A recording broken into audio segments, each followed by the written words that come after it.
Hey, welcome to the Rain and Morale podcast. So, do you ever feel like screaming out in the office, on Zoom, or outside the school gates? For the love of God, come on, really? Then, if this is you and you're looking for an honest, fun, and frank podcast on life and business, then sit back and listen to me, Rain and Morale. I'll be bringing great people on the show to talk, share, and debate their life experiences and business challenges, keeping the show unpolished, but in a fun and unique British style, with sarcasm, tenacity, maybe a few swear words or tears. This podcast keeps it real, honest, raw, and removes the bullshit in the only way I know how, through authenticity and getting shit done. Think of it less like the Housewives of New York or Towie with the lipo and drama, and more like the house lives of the real world. I hope you'll take something away to be better informed, laugh, smile, or maybe even finally getting the confidence to shout, come on, really. So enjoy. Hi, Florent. Welcome to the Rain and Morale podcast. How are you? Thank you, Rona. Hi, and thank you for having me here. I'm great. I'm great. Amazing. For the listeners, I'm super thrilled to have Florent Kaiser with us.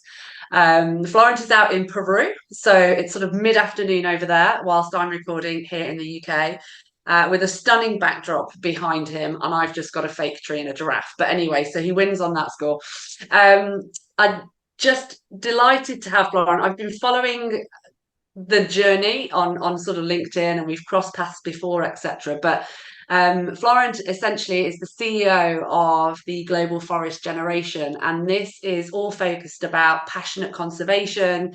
And you're an entrepreneur really for all things for driving solutions and implementations at scale for our forest ecosystems globally. I know that you've worked on over 200 landscape projects around the world.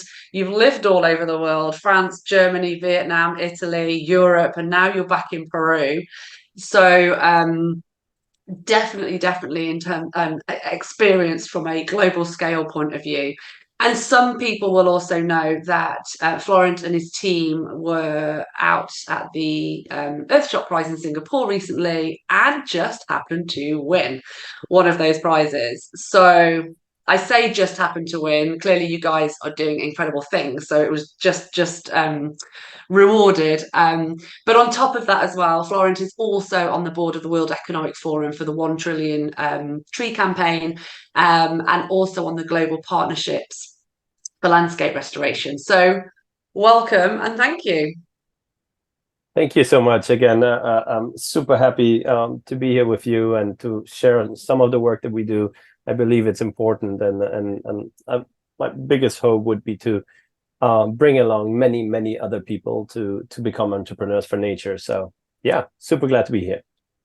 Awesome. Thank you so much. Well, listen, enough me talking. Over to you, Florent. Tell the listeners and also me, explain to us what is the Global Forest Generation and what are you working on right now?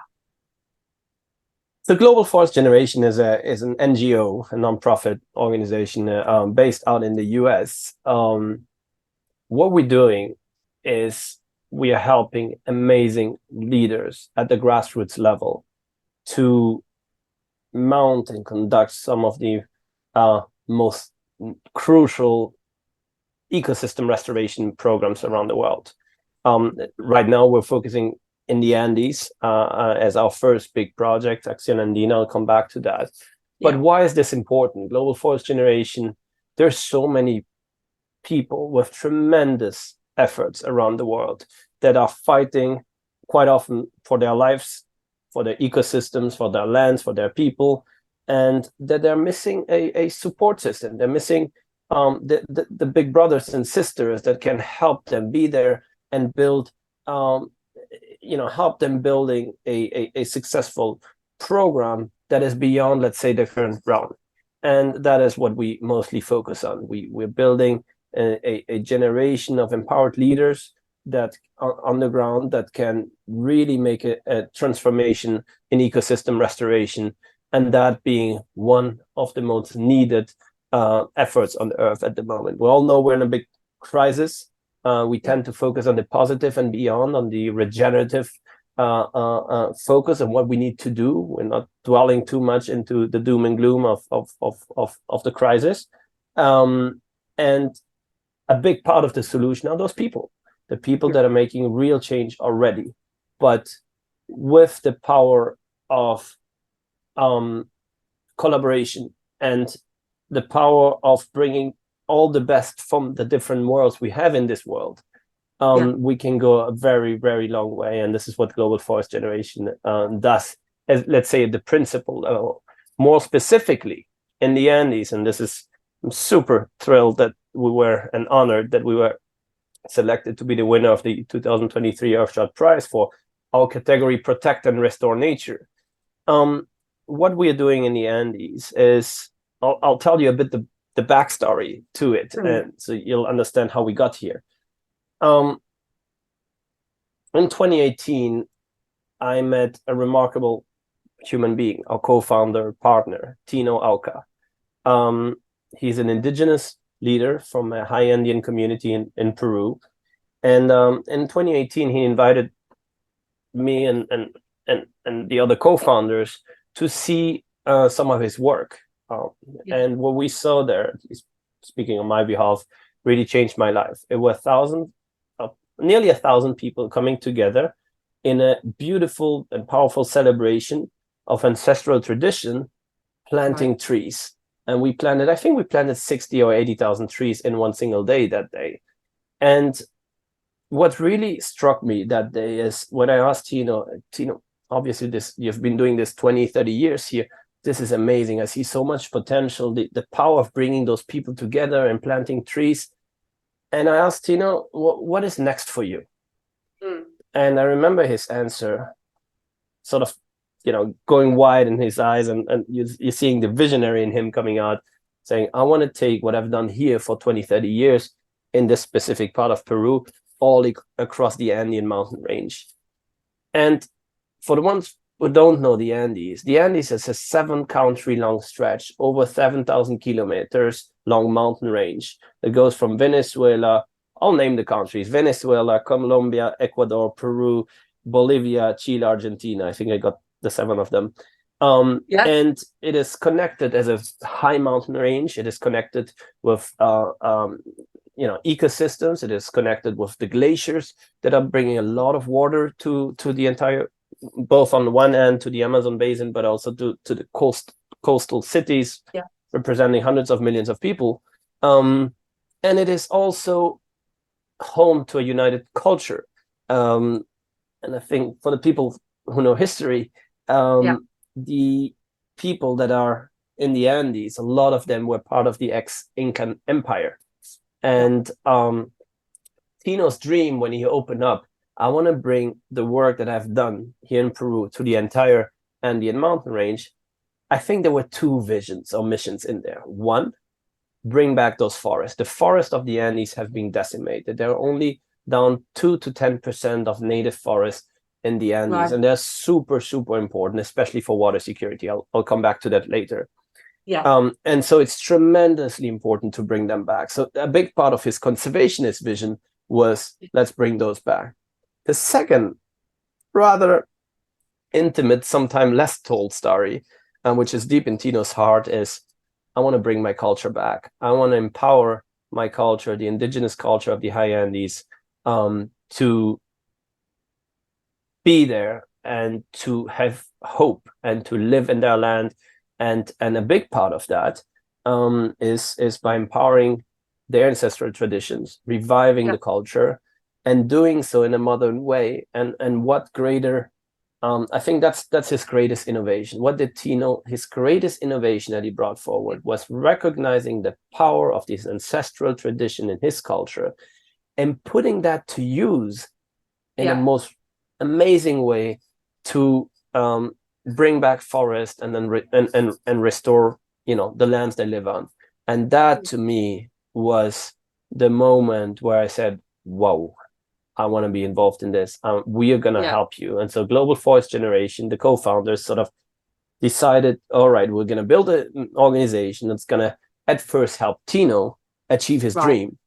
And that's going to be hell of a ride, right? It's going to be massive. It's a huge project. It's something. It's a really big area. It's a really big areas, and I always speak about ACCION Andina. It is not a conservation project. It is not a tree planting program. It is a 100-year continental effort to restore a huge area of land and native ecosystem. It is really a fundamental project. And so Global Forest Generation, again, has two stories. One, it is our commitment to come to the support of TINOs and like-minded people, leaders on the ground, and help build an initiative. And we've built ACCION Andina with Tino and his team and the old local leaders. We've started with 2 small projects in 2018. We have now over 25, I think 24 landscapes level projects. We've just planting our 10 millionth native trees in terms of reforestation. We're protecting tens of thousands of hectares of native forest. The number that really gets me every time in a beautiful way is we started with a few hundred people involved. We now have 30,000 people already in the field.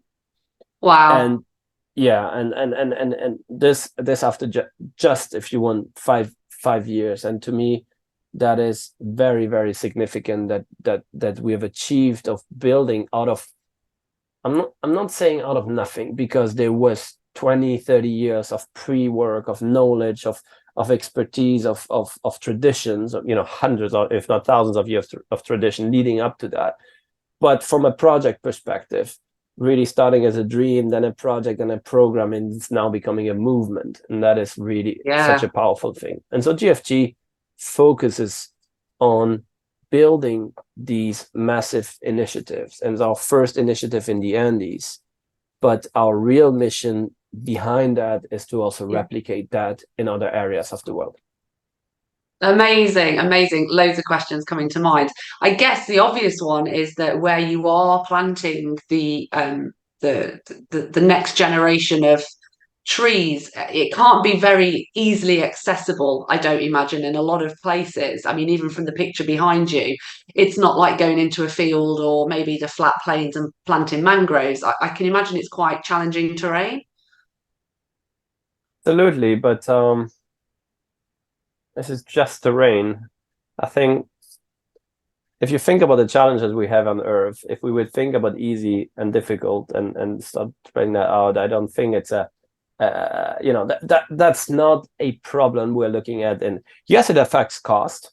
Yes, it affects the way we organize people and communities, the way we track success, and the way we budget things. But the mission is just too important to look from it as in, all right, let's plant trees somewhere else, or let's do things completely different. What you have to do, and that is a big part of our values, is fundamentally listening to the people you're working with and not trying to change in a way what they're doing, but to empower them to do the great things that they're doing even better, and support them to do more of that. And so there's been so many efforts around the world where I said, oh, okay, we're gonna plant trees, or where's the best place to plant trees, or in the Amazon, or a lot of people has been displaced by supposedly noble efforts. It is always the same reductionist mindset that is actually harming a lot of our planet, and trying to say, oh, I have the perfect solution, it will be applicable everywhere, and then I will distortion everything to make it somehow work. It has to be the other way around. We need to listen to people. We need to listen and understand the place, the culture we're in, and develop and design things that actually work fundamentally from within the locality. And if we do enough of those, we truly have a global impact, right? And we can't afford taking shortcuts anymore. No, absolutely. And I guess for such a vision and scale, have you started? I know you're just 5 years in and you're just starting with these projects. Have you started to line up that baton pass to the next country down the line, and the one in front and the one behind, essentially? How are those conversations starting to roll? Have they already got an eye on you? What's happening there? So again, there's two stories, right? The Andes, as I said before, it's a massive stretch of Yeah. land. I mean, it's a massive stretch of land. It's hundreds of millions of people. It's 7 countries. It's literally thousands, if not tens of thousands, of watersheds that needs to be, where forest needs to be brought back or protected. So if we wanted to just focus in the Andes, we could do just that, right? That's Yeah. for the rest of our lives and well beyond. As I said, it's a 100-year project. Specifically, what I mean by that, out of the 7 countries in the Andes, we're present today just in 5. So we're missing Colombia and Venezuela. So a big part of the next steps will be to bring those countries on, each in their local and own flavor and the way of doing things. Now we can't copy and paste everything that we do. We need to really understand. So it takes time, and taking the time to do things right is a big part of it.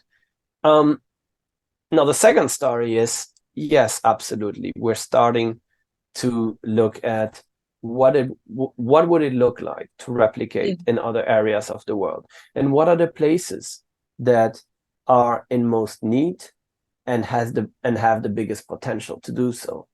I'll share with you. I hope my board doesn't stick it Please or do. throw stones at us.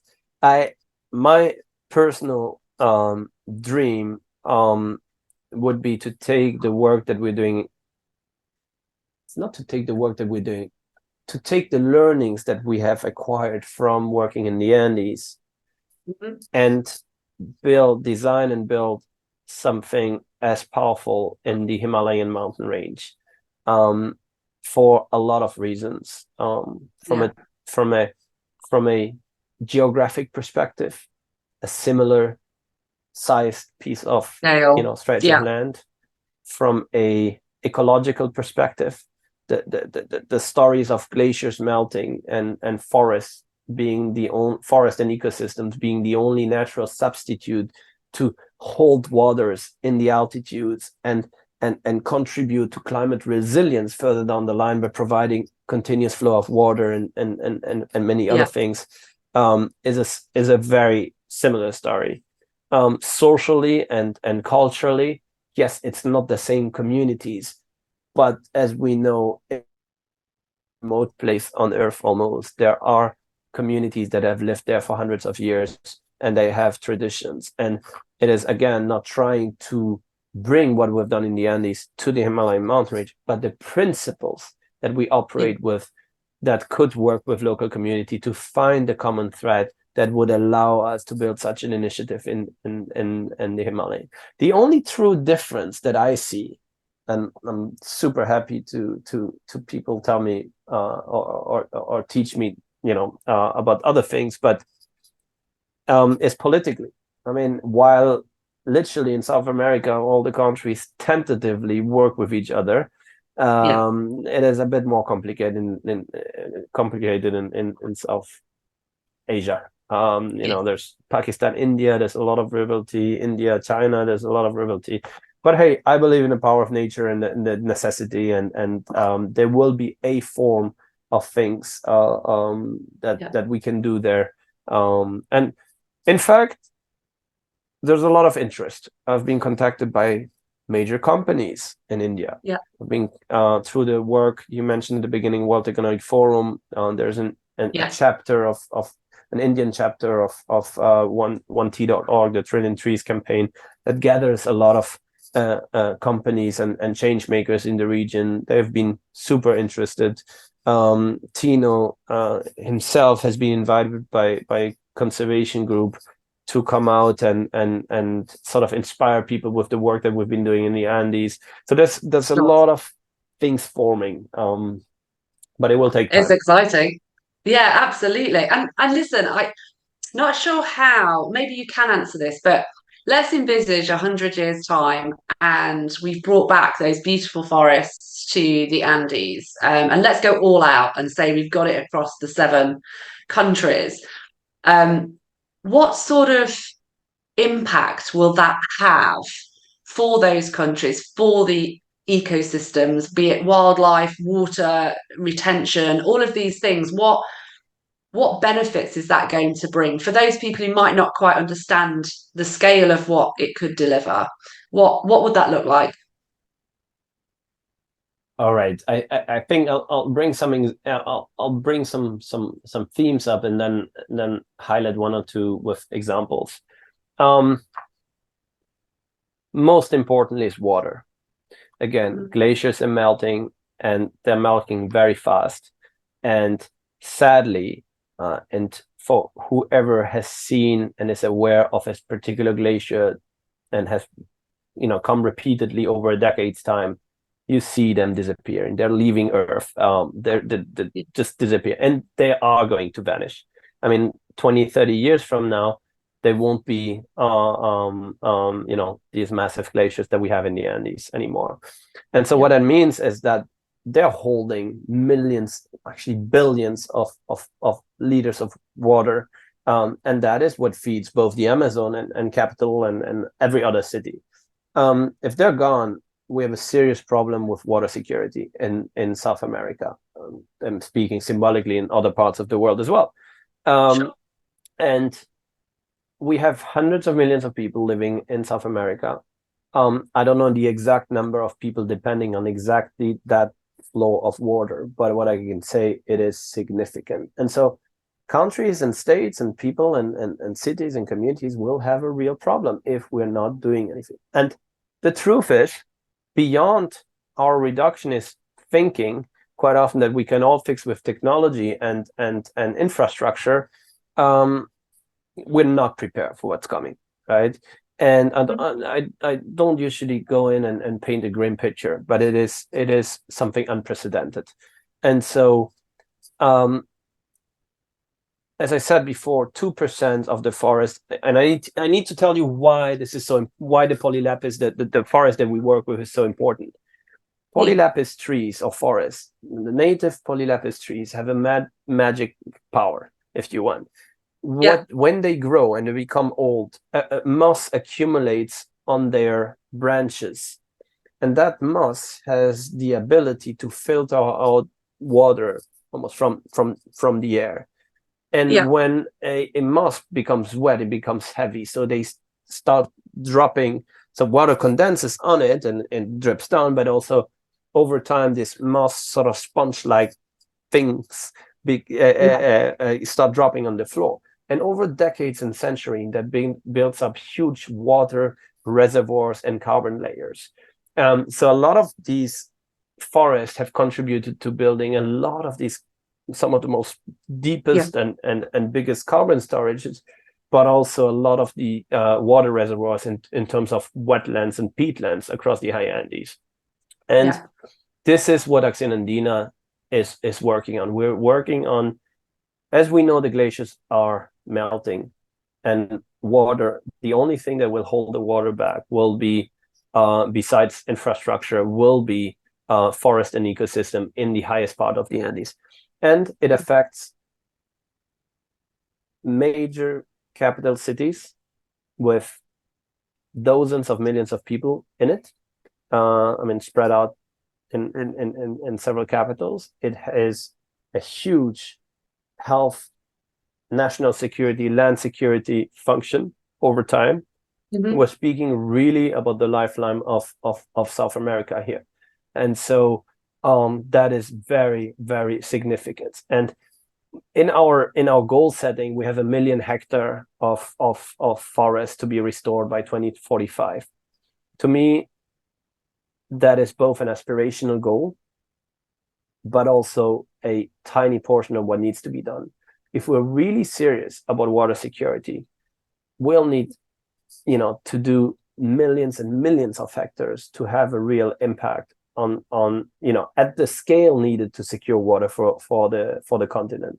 So it is just the beginning. And alongside with that, there's a whole lot of social, cultural issues. sorry, there's a lot of biodiversity, rare biodiversity in the highest parts of the Andes that we're protecting along the way. And the cultural part that I meant before as well is a very, very important part of the work. And so you touched on it just there, but from a social point of view, how are you managing to transition this work? Because for a lot of people listening, they'll just go, "Oh yeah, lots of wonderful Indigenous people planting trees," and it's like, how are we making it both economically viable for them to protect their land, invest in their land, earn a decent living wage, educate the next generations, etc. What social impact measures do you have within the project? A great question. First of all, the most powerful element that we have that brings people together is the purpose and vision, and in a sense also carried by the outlook of crisis. I mean, people feel already that drought are becoming a huge part, a huge challenging part of their life. And it puts, if you speak to the elders in the Andes, they see that the young people out migrating into other areas and not coming back because life is getting harder. And they know and they observe. I mean, every human is a very smart human being, and you see community A has a forest left, there is months and months of water. Community B that doesn't have that forest is in a pure drought.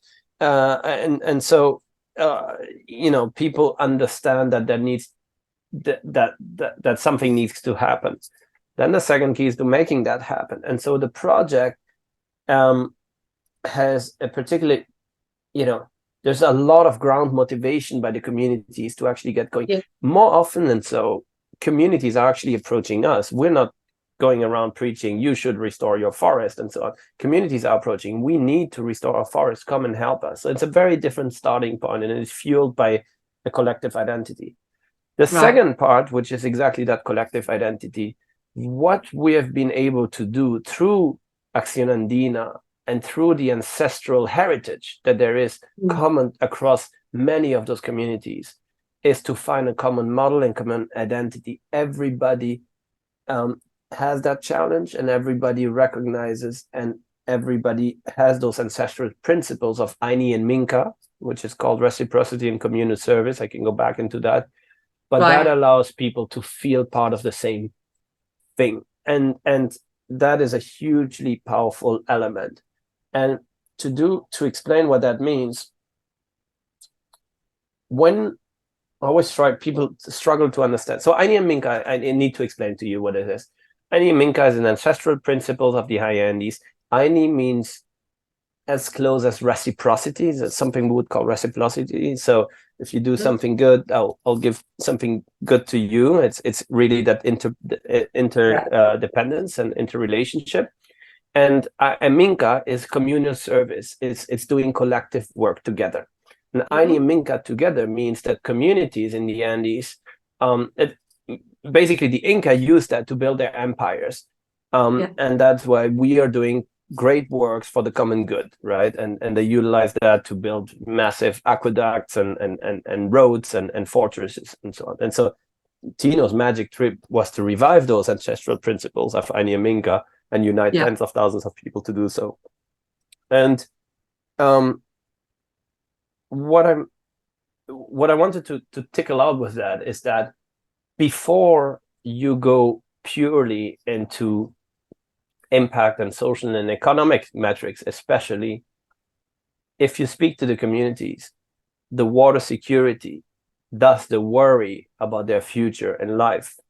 And on the other hand, the response to it, the collective, let's do it, we can do something about the hopeful message that there is a common effort, is more powerful than what comes after. I wanted to make that, sorry for the long winding entrance. Absolutely not. I wanted to make that really clear before we go in the second layer. The second layer is what you said, the social and impact metrics.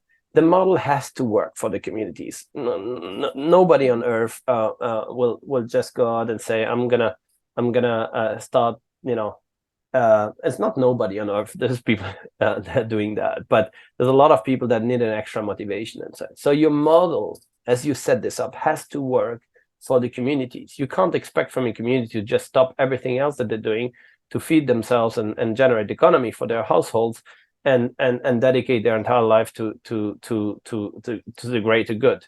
Only a few people are able to do that, and so the model has to work. And so the way we designed ACCION Andina is that every step along the line in the project, from building, so we're co-investing in building nurseries, communities are investing, we're helping them build the nurseries, then we're creating fixed jobs to maintain the nurseries, locally trained people from the communities accompanied by NGOs that are specialized in this.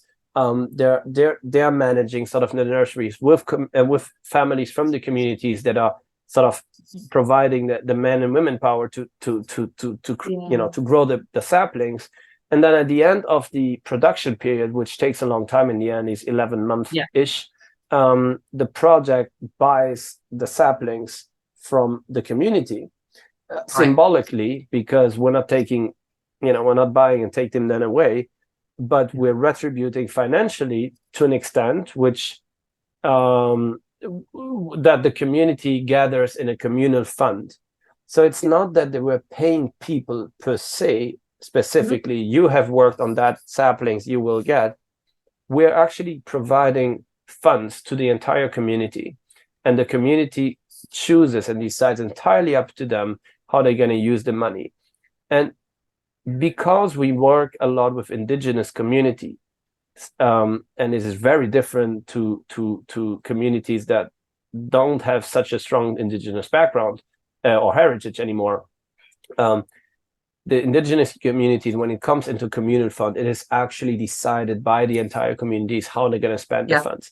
And that is very different from a direct sort of compensation approach where you pay people for what they've done and so on. So they retribute, but it's retributing at the communal level. And that is enhancing that Aini and Minka spirit. We're doing this for the entire communities.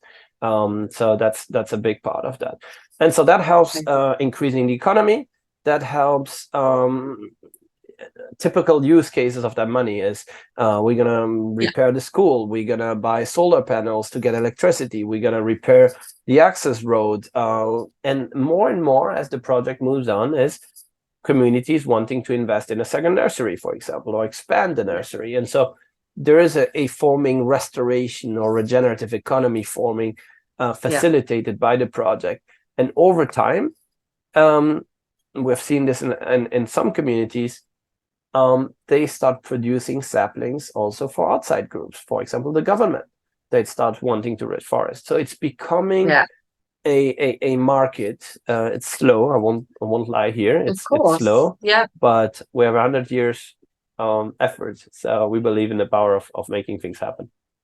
Also amazing. And for the benefit of doubt, if anyone is listening, we're not trying to grow children. So when we're talking about nurseries, we are talking about the saplings and the trees, just in case we get someone phoning in and complaining.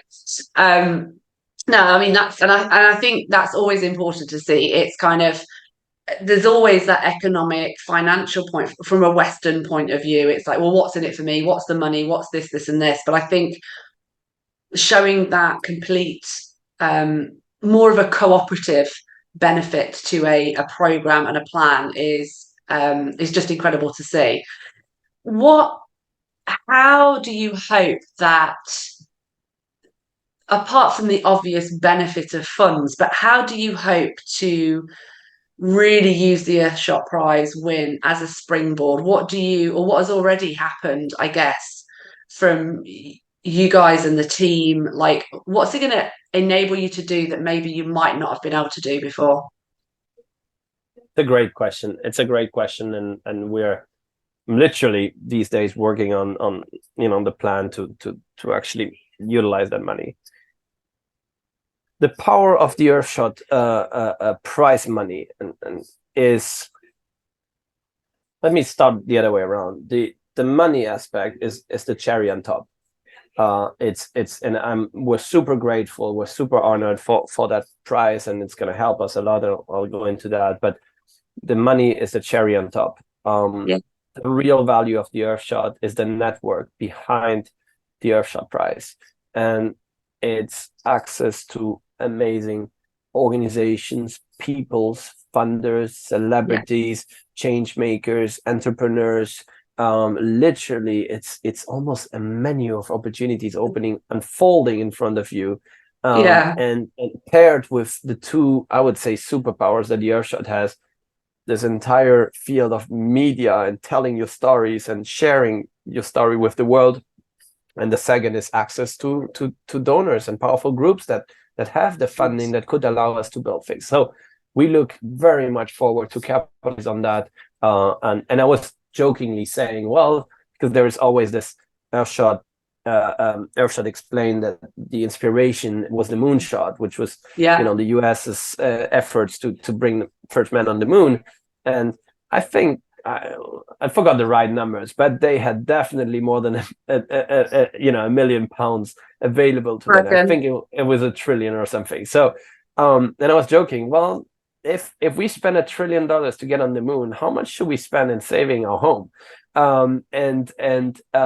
So it's a cherry on top. But what their response is and their intent is, and this is something I'm incredibly excited about, is with this initial support, the vast majority of the support will come in the following year and years, where you have access to that network and leverage. Now, back to your original question, how are we going to use the money?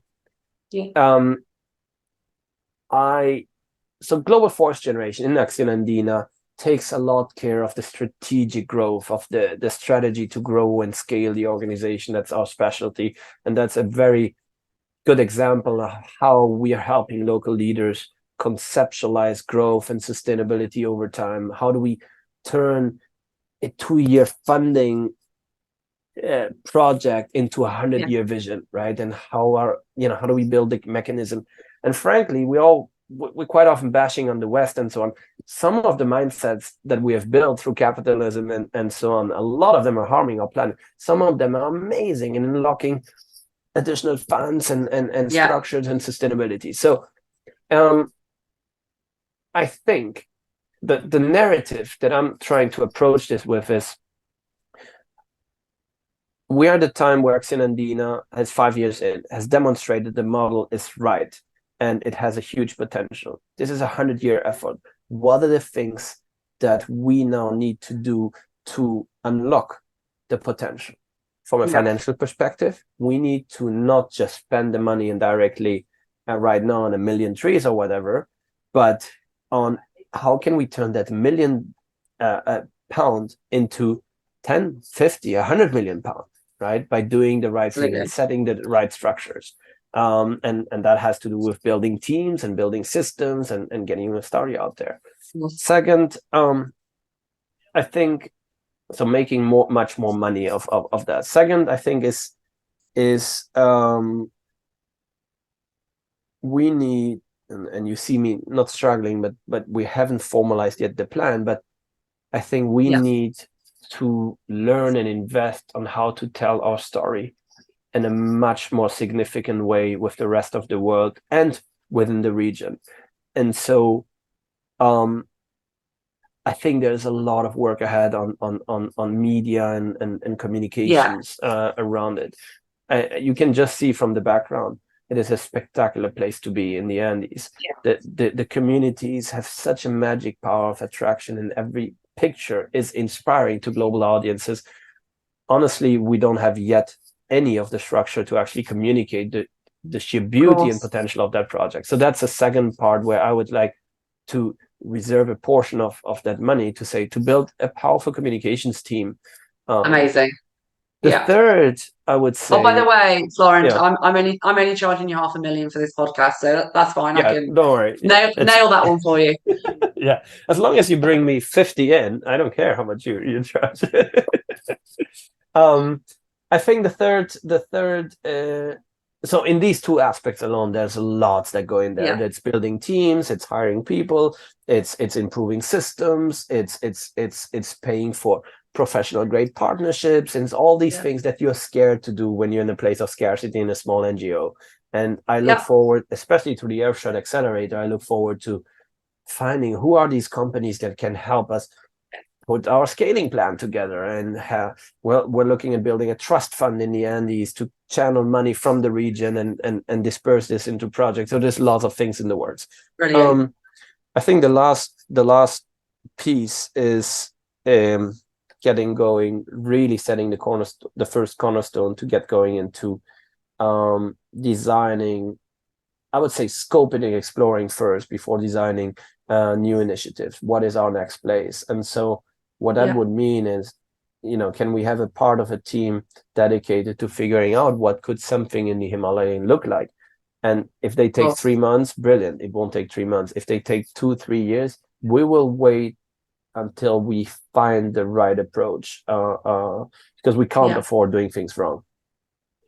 That's amazing. And I guess you touched on it earlier about the network. I can only imagine that it's a really quite a cool tribe of people that not only that you met obviously whilst you were in Singapore, but I guess as the years go on as well, you guys are always going to be a part of that tribe who've gone through that, and that's only going to get bigger and better for you guys. So yeah, it must be hugely exciting for you, for all of you in the team, and equally just as frustrating that you have to fight so hard and you have to get on that world stage of something as big as the Earthshot. But I can imagine that the teams, I can just literally imagine how you must have felt on that day, and you could see it as well. So just a massive congratulations, I guess, from me and a lot of the listeners, in terms of what you've been doing, sticking to your guns. It's never ever easy here, and I think this area and industry relies so heavily on NGOs, non-for-profits, goodwill, faith, determination, resilience, and we need to shift that. We really do need to shift that so that millions, tens of millions and hundreds of millions are invested in communities, Indigenous people and projects like this. Yes, however, on the other hand, I completely agree with what you said. On the other hand, this is our real experience. As I said before, doing hard work is not a bad thing. The beauty that you earn from working on healing the planet, on doing things right, on the purpose, is some of the most powerful thing you can experience as a human being. And it drives people together in collaboration, in kindness, in respect. And I would say a lot of the people that I see in right now successful, or quite often actually experiencing in our mainstream economy, is not actually a satisfying life. No. Do the change. Come and start working on these things. Yes, it's hard, and we started from scratch. There's a lot of things that and there's been a lot of I've lost a lot of hair. I've there's been a lot of moments where you are facing a wall and it's like, oh my God, what are we doing here? Yeah. But as you move forward, the return that you get of the inspiration, of the satisfaction, of the pure joy of seeing change happen and looking back is some of, I think, a lot of what humans are yearning for.